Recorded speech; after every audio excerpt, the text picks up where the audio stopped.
Tonight, negotiations are underway that could change how one major Bay Area city gets its power. And it may also impact your bill. Right now, Duke Energy services all the areas you see in red here. But just hours ago, the mayor of Clearwater and president of Duke Energy Florida spoke about the city's proposal to ditch the power company.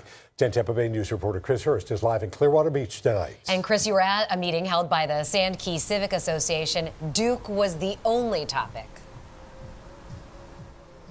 Yeah, that's right, Courtney. And people peppered Duke leaders with over 30 questions, but there was one question Duke wouldn't answer. Thank you for having us here tonight. In front of more than 100 Sand Key residents, Duke Energy Florida President Melissa Seixas said the first meeting about a new power agreement with Clearwater went well, and another is planned for next week. They're laying out some things that are important to them, and that's allowing us to really have the dialogue that we need to have. Clearwater is considering municipalizing its power, especially after a study for the city showed it could save ratepayers millions. This isn't my city. This is our city. Clearwater Mayor Bruce Rector also in attendance and is waiting to see if Duke will respond to requested changes for a future agreement.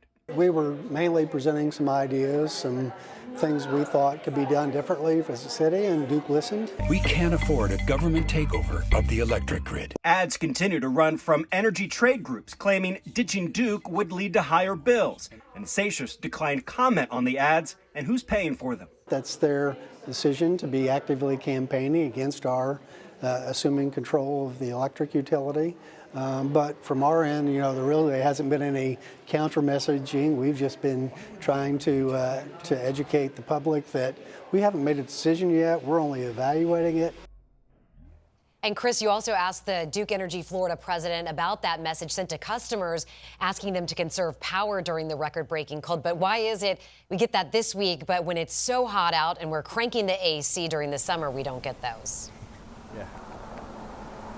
Yeah, we got that message on Sunday night if you're a Duke Energy customer. And that's because when it gets cold, we tend to fiddle with the thermostat. And that means that you're actually creating more power demand than when you keep it at that flat temperature generally during the summer when you run the air conditioning. And also, Duke says the difference between the outside and inside temperature really is a big deal. And of course, that difference is bigger in the wintertime. Live in Clearwater Beach, Chris Hurst, 10 Tampa Bay News.